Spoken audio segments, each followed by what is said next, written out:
আমার কোন উম্মত যদি আমাকে দুইটা অঙ্গের গ্যারান্টি দেয় যে তারা এই দুই অঙ্গের পাপ করবে না, আমি তাদেরকে জান্নাতের গ্যারান্টি দেই। এক নম্বরে মা বাইনা লিহিয়াইহি, দুই চোয়ালের মাঝখানে যা থাকে মানে জিহ্বা।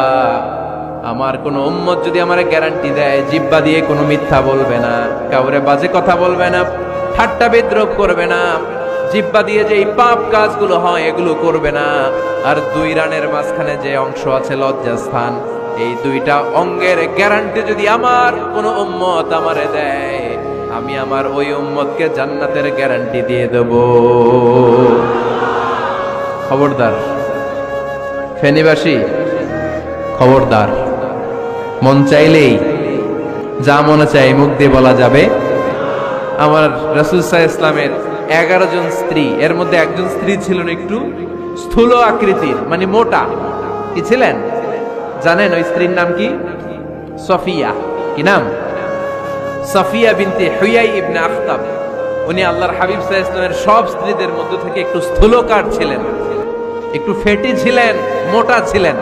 আম্মা জান আয়েশা একবার ওনার প্রতি রেগে আল্লাহ রাসূল সাল্লাল্লাহু আলাইহি ওয়াসাল্লামের কাছে বিচার দিলেন যে আপনার মুটি বউ, মুটকি বউ।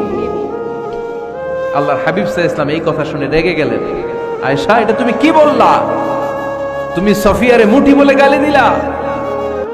লাকাদ কুলতিলা কালিমাতান লাউ মুসিজাতহু লা মাসহাজাতিল বাহর।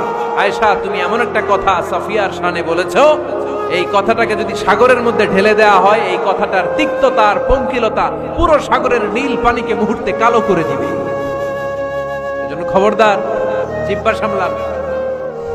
সাহাবারা রাদিয়াল্লাহু তাআলা আনহুম আজমাইন, ওনারা জিহ্বা ধরে মাঝে মাঝে জিহ্বার মধ্যে বাড়ি দিতেন আর কাঁদতেন আর বলতেন, জিহ্বা, তোর কারণে কিয়ামতের দিন আমরা আল্লাহর কাছে ধরা খেয়ে যাব। মুমিন চাইলেই এই মুখ দিয়ে যা মনে চায় বলতে পারে। তাহলে 4 নাম্বার গাইডলাইন হচ্ছে লা ইয়াসখার কওমুন মিন কওম, কোন বিশ্বাসী বান্দা কখনো অন্য বিশ্বাসী বান্দাকে ঠাট্টা বিদ্রূপ করতে পারবে